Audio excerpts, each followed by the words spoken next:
Hey, today I'd like to talk about covenants. So, covenants are these attributes that are on a lot of the newer generals, but they're pretty confusing. And when I first got some generals and I didn't quite understand what the covenants were, I spent a lot of my resources to establish these covenants that I could never actually use. Now, if you're a coiner, somebody who pays for packages and stuff like that, then maybe getting some of these covenants are more attainable. But for free players, they're pretty difficult to get. And let me demonstrate what I'm talking about. Okay, so these are some of the newer generals that I have that have covenants associated with them. And for instance, let me open up Godfrey here. And if I go to the covenant, so you can see that I've established all these covenants, but because my total power of people isn't quite enough, none of them are actually doing anything for me. And so I'm going to come back to Godfrey in a minute. Let me go look at Merlin here. And so once again, I established all these different covenants for him, but I actually was able to get one of them. So for this one, the War Covenant says the march size capacity is plus 5%. And if you look at the information here, you can see that the symbol here is only effective for this historic general. So it's not something that takes effect unconditionally. It's only if you have this general in your march that you'll get the march size. But still, that's decent if you're having Merlin in your particular march. Let me come over here to Swain. Once again, I established all these covenants. You can see 3,713 out of 10,000. I'm not close to enacting any of these, so that was kind of a waste. Let me look at Ragnar here. So Ragnar, you can see I haven't actually established any covenants, and it's asking me if I want to establish a covenant. And if I click on the plus here, so you can get these covenant stones from daily activity, you can get them from purchasing packages. Mine are only coming from daily activity. You can say I have 309, and it costs 50 to establish a covenant. So the first thing you want to look at is, okay, who are the three generals that make up the covenant with your guy? And if you look here, you can see that Sigurd is one. I don't have him. Knut the Great is one. I don't have him. And Harold is one. I don't have him. So there's no chance that I'm going to come anywhere close to making a covenant with these four guys, because what the covenant says, I'll go ahead and click Establish Covenant, so you can see I have 1285 out of 10,000. And so what this is, you can see here, it says the total basic attributes of this general and the covenanted generals reach 10,000.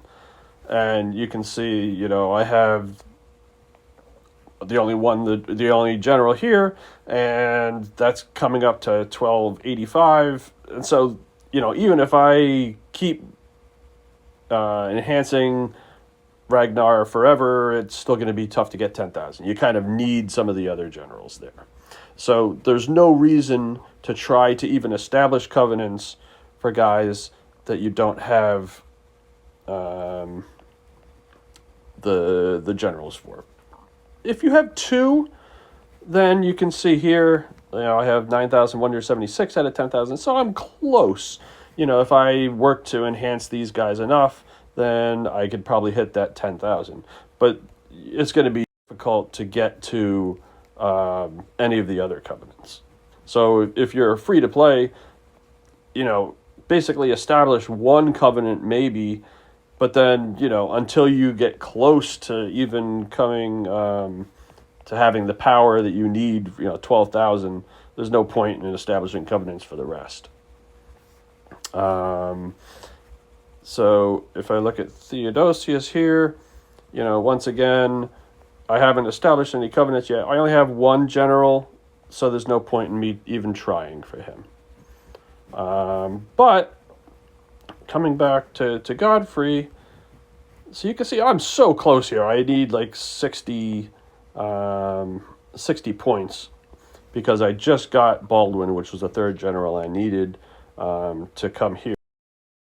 So if I go ahead and click on Baldwin and I say go advance, and I come down here to cultivate him. Actually, let's go here. I'm just going to do a cultivate 100 for 2,000 gems.